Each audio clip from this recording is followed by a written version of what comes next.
I was at the top of the world. Undefeated. Feared. Respected. The reigning middleweight champion with a flawless record and a future paved in gold. Then, overnight it was all gone. A random drug test before my biggest title defense came back positive for PEDs. I swore on my life I was clean. No one believed me. The commission stripped my title, banned me from the sport, and the media shredded what was left of my name. The worst part? My best friend, the one man I trusted more than anyone, Aiden, stood by silent. Aiden, my training partner since day one. Aiden, who suddenly became the rising star in the division after I was gone. For years I lived in the shadows. I fought underground just to survive, brawling in basements and abandoned warehouses, taking fights no one else would. I needed to stay sharp.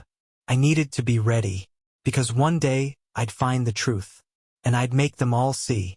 Last night I got my first real lead. A nameless guy at a grimy bar, drunk off his ass, let something slip about fighters getting set up all the time. He laughed when I pressed him. Said, "Man, you really didn't know? It was your own boy Aiden who made it happen. Had some guy slip something into your supplements. Gotta clear the way, right?" I saw red. I left the bar before I did something stupid. If it was true, if Aiden did this to me, then it wasn't just about getting my career back. It was about payback. I had spent years waiting for this moment. And now, the fight of my life was about to begin. I didn't sleep that night. My fists itched for a fight, but I needed proof. I needed to be smart. Be patient. The first step? Finding the guy who actually spiked my supplements. He had to be out there, somewhere, and I had a feeling the same underground world I'd been fighting and held the answer. So I did what I did best. I fought. I made my way through underground circuits, taking on every opponent they threw at me, making a name for myself in the shadows. I needed to shake the right tree, get the right people talking. Then a break. An old cut man named Reggie who had seen it all. "You're sniffing around dangerous business, kid," he told me after patching up my busted lip. "You ain't the first fighter they buried. You won't be the last." "Who?" I demanded. "Who's they?" He sighed, wiped his hands on a dirty rag. "The people who own the sport. Who decide who wins, who loses, and who disappears." Then he looked me dead in the eye. "And Aiden? He's just their puppet. You want answers? Start with his manager." Aiden's manager. The same slick suit who had tried to recruit me years ago. The one I had turned down because I thought he was dirty. Maybe I had been right all along. I tracked down Aiden's manager, Leonard Pierce. The man was untouchable, always surrounded by bodyguards, always slipping in and out of high-end venues. No way I was getting to him the easy way. So I made a scene. I showed up at one of his events. Some flashy after-party full of promoters, fighters, and media. I walked right through the front doors, past security. Blood still fresh on my knuckles from my last underground bout. People whispered. Some recognized me. Some laughed. But I didn't care. My eyes were on Pierce. He saw me, and for a split second, I caught something in his expression. Shock? Amusement? Maybe fear? I marched up to him. "We need to talk." His bodyguard stepped forward, but he waved them off. "You've got some nerve showing up here, kid." "I know what you did," I said, voice low. "I know about Aiden, about the setup, and I'm going to prove it." Pierce chuckled. "Is that so?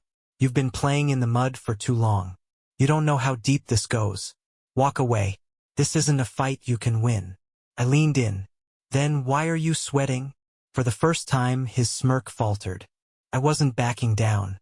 Not now. Not ever. Pierce regained his composure fast. "You think you're some kind of avenger? You're just a washed-up fighter chasing ghosts. Then you won't mind if I keep digging." I shot back. He smiled, but it didn't reach his eyes. "You do that. Just don't be surprised when you find something you wish you hadn't." I left the party knowing one thing for sure. Pierce was scared. And scared men make mistakes. That night, I started watching him, following his every move. He was always careful, always covered. But then I got lucky. I caught one of his guys slipping a thick envelope to an official from the boxing commission. A bribe? A payoff? Either way, it was something I could use. I snapped a photo, but before I could process my next step, I felt it. Eyes on me. A shadow moved in the alley. Someone was watching me. I turned, ready for a fight, but no one was there. Just the distant sound of footsteps disappearing into the night. I wasn't just chasing the truth anymore. I was being hunted. The next night, I got my confirmation. Someone tried to jump me outside my gym. 3 guys, dressed in black, no questions asked. They wanted to end me. I fought like hell. Broke one's arm. Shattered another's nose. The last one ran, but not before I grabbed his phone. There was one number dialed repeatedly. Pierce's. He was done playing games. But so was I. I called him. You should have sent more guys. Silence. Then a slow, measured chuckle. You're persistent, I'll give you that. But you're out of your league. We'll see, I said. Because now, I'm coming for you. I hung up, breathing hard, fists clenched.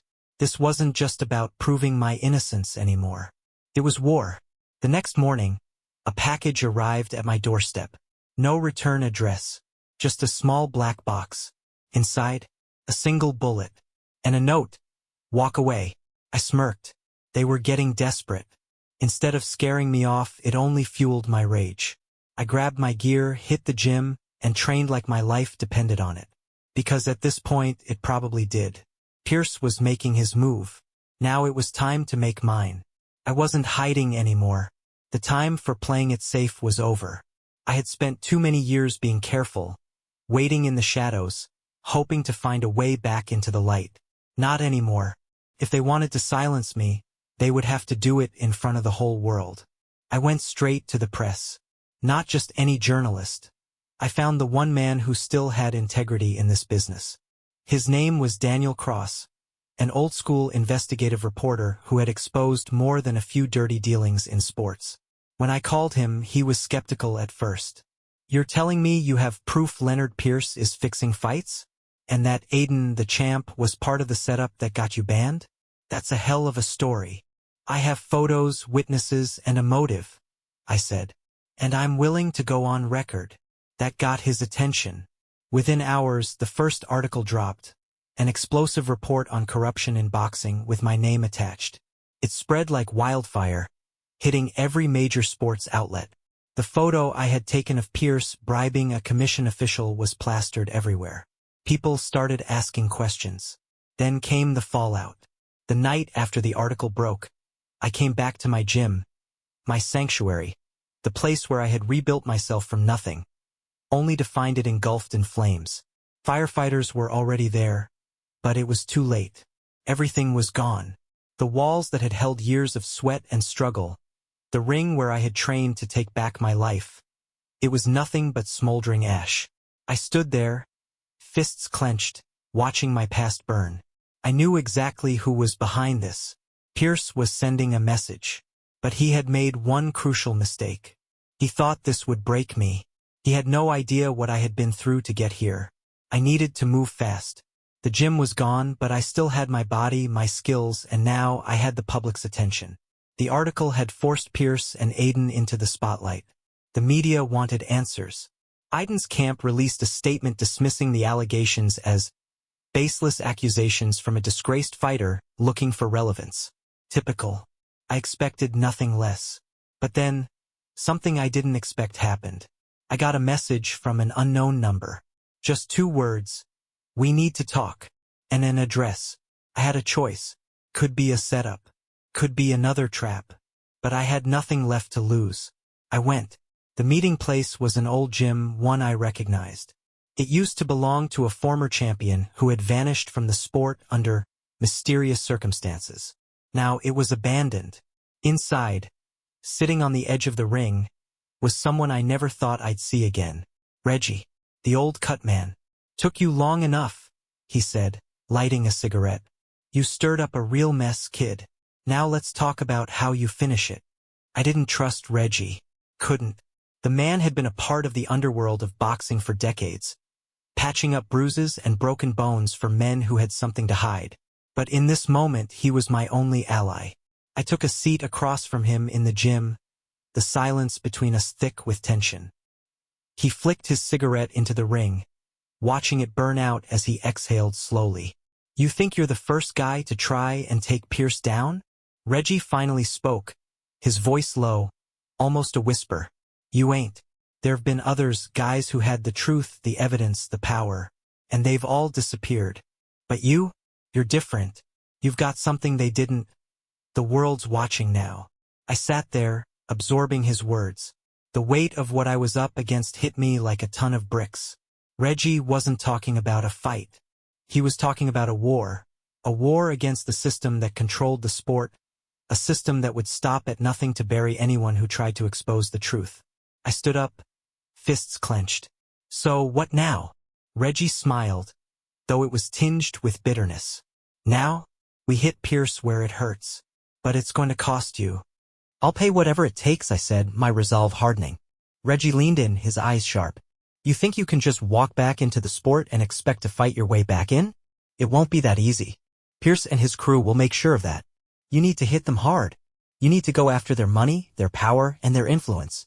Make them bleed in a way they can't ignore." I knew what he was saying. The fight wasn't just in the ring anymore. It was a fight for control, for dominance. And I was going to play their game. But Reggie wasn't done. He had one more piece of advice. "There's one more thing, kid. Pierce's power doesn't come from his money or his connections. It comes from his champion, the one he controls like a puppet. Aiden." I felt my blood run cold. "Aiden? You need to break him. Break him mentally, emotionally. You do that, and Pierce loses his grip." I didn't need to ask how. I already knew. The days bled together as I prepared for the final step, confronting Aiden. The man who had once been my closest friend. The man who had betrayed me in the most unforgivable way. Reggie had given me the strategy. Now it was time to put it into action. I tracked Aiden down to a private training facility, a place he'd been using to keep in shape for his inevitable comeback. He was no longer the scrappy kid I trained with. He was a polished, ruthless fighter with a manager who controlled every move he made. But I could still see the shadow of the boy I once called a brother beneath his cold exterior. The doors of the gym swung open, and there he was, in the center of the ring, his back to me as he hit the pads with brutal efficiency. The sound of each strike echoed through the empty gym, sharp and unforgiving. He turned, sensing my presence, and for the briefest moment, his eyes flickered with something: recognition, fear, maybe even guilt. But it was gone before I could read it. "Aiden," I called out, my voice carrying the weight of years of anger and betrayal. He paused, wiping sweat from his brow, and his eyes narrowed. "What do you want, huh? You came here to talk? Or you came here to fight?" "I came here for answers," I said, stepping into the ring. The distance between us seemed so small, yet so large at the same time. He scoffed. "Answers? You're the one who's been hiding in the shadows, fighting in basements while I've been out here building my career. You really think you're going to walk back into the sport after everything you've done?" "I didn't do anything." "You did," I shot back, my fists tightening. "You set me up. You poisoned me, Aiden. And you did it all for yourself." His expression didn't change. He stared at me like I was nothing more than a problem to be eliminated. "You're delusional. The commission did their job and I did mine. If you want to keep pretending you were some kind of saint, go ahead. But you don't belong here anymore. Not in this world." "I don't belong in this world?" I asked, incredulous. "You're the one who doesn't belong. You were my friend. I trained you. And this is how you repay me? By selling me out for a title." He stepped forward, and for the first time I saw something flicker behind his eyes, something like regret, maybe even shame. But he quickly buried it. "I didn't have a choice. You were holding me back. You had your spot, your fame, your title. You were always the golden boy. I was just in your shadow, always trying to catch up. So I made my move. I took what was mine. You took my career," I said, the words cutting through the tension between us. "And now you'll pay for it." His eyes hardened. "Then let's settle it. Right here, right now." What happened next was a blur. The rage, the adrenaline, the betrayal, all of it came crashing down at once. We fought like it was the last round of our lives. Every punch, every kick, every move carried the weight of our history, of the friendship we once shared, and the destruction it had caused. But as the fight raged on, something unexpected happened. Aiden wasn't the same fighter he used to be. The fire, the hunger that had always been in his eyes, was gone. He was a shadow of himself, a man who had sold his soul and was now paying the price. With one final punch, I sent him crashing to the mat. But instead of feeling victorious, I felt empty. This wasn't the revenge I'd imagined. It wasn't enough to just beat him. He had to feel the truth, the same truth I had uncovered. I didn't want to win the fight. I wanted to expose the lie. As he struggled to rise, I took out my phone and showed him the proof. The photo of Pierce's bribe. The footage of the fixers. The messages that tied Aiden's betrayal to Pierce's empire. I held it up for him to see, for the world to see. This is your legacy, Aiden, I said, my voice cold. Not the title. Not the fame. This. His eyes widened, and for the first time I saw fear. You think they'll believe you? He muttered. They'll bury this. They'll make sure you never get your story out. I don't need them to believe me, I said, my voice unwavering. I have everything I need. The truth will come out. And when it does, you'll be nothing but a footnote in the story of a man who destroyed everything for his own greed. Aiden didn't answer. He just stared at me, defeated. I walked away, knowing the battle wasn't over. But it was a start.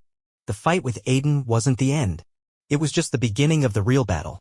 The truth was out now, but Pierce wasn't going to let his empire fall without a fight. The moment I walked out of that gym, I knew the war had escalated. The walls were closing in. Aiden might have been the puppet, but Pierce was the puppet master. And if there was one thing I knew for sure, it was that Pierce wasn't going to let me take him down without doing everything in his power to destroy me first. I spent the next few days in hiding. Every move I made was calculated. I couldn't trust anyone. Not even Reggie. The moment I'd leaked the story, I knew they'd come for me. But Pierce wasn't just going to come after me. He was going to come after everyone I loved. My phone rang one afternoon. It was Reggie. Kid, they know? Pierce's guys are everywhere. You need to get out of there. Fast. Where should I go? I asked, already heading for the back door. I got a place, he replied. But you gotta move now. I didn't hesitate. I grabbed my things, slipped into the shadows, and vanished. I thought I was prepared for anything. I thought I'd seen the worst of what this world had to offer. But when you're up against an empire built on lies, power, and money, you realize you're just a pawn in a much bigger game. Reggie took me to a small cabin in the middle of nowhere. It was isolated, far from any eyes that might be watching. He handed me a burner phone and told me to keep my head down. Stay low, Reggie warned. They'll come looking for you. And when they do, you make sure they know who's in charge. I spent days, then weeks, training. Not just physically, but mentally. I couldn't afford to make mistakes. I was the last person standing in a fight that had already claimed too many. The days in hiding felt endless. But I knew I couldn't stay hidden forever. It was time to strike back. I reached out to the journalists, the ones who still had integrity, the ones who weren't afraid of the truth. I sent them everything, proof of Pierce's bribes, Aiden's betrayal, the rigged fights, everything. One by one, the story began to spread. The media picked up on it. But Pierce was quick to try and bury it. He used his connections, pulling strings to shut down the investigations. He discredited every witness, twisted every fact. But the more he fought to silence the truth, the louder it became. The world was starting to see the cracks in his empire. I knew I couldn't take Pierce down alone. The only way to destroy him was to expose the heart of his operation, the network of corrupt officials, the rigged matches, and the shady deals that kept him at the top. I reached out to every fighter who had been wronged by Pierce. The ones who had been bought, discarded, or manipulated. I found the ones who had the courage to fight back. And together we formed a team. We went public. The world watched as we exposed everything, the rigged fights, the corrupt officials, the bribery. Every fight I had ever taken, every loss I'd suffered was now revealed for what it truly was, a scam orchestrated by Pierce and his cronies. The media couldn't ignore us anymore. The fans couldn't either. The truth was too loud, too powerful to silence. It was time to finish this. I had the world on my side now. Pierce's empire was crumbling, but he wasn't going down without a fight. He called me out, publicly challenging me to one final fight. This wasn't just about the sport anymore. It was about redemption, justice, and the truth. I didn't hesitate. I accepted. The fight was set. The arena was packed, the atmosphere electric. The stakes couldn't be higher. Pierce's last chance to hold on to his power. My last chance to finally get everything I'd lost back. We stood in the ring, face to face. The crowd was roaring, but I couldn't hear them. All I could hear was my heart pounding in my chest. This wasn't just about a title anymore. It wasn't about revenge. It was about proving the truth. About showing the world that no matter how powerful the system, the truth would always find a way to rise. The bell rang. And we fought. The battle wasn't just physical, it was everything I had. Every punch was for every fighter who had been wronged, every person who had been silenced, every dream that had been crushed. I fought with everything I had, not just for me, but for the future of boxing. For the truth. And in the end, when the final bell rang, it wasn't Pierce who stood victorious. It was me. The world saw it. The world knew. I had my revenge. But more than that, I had exposed the truth. And in the end, that was the only victory that mattered.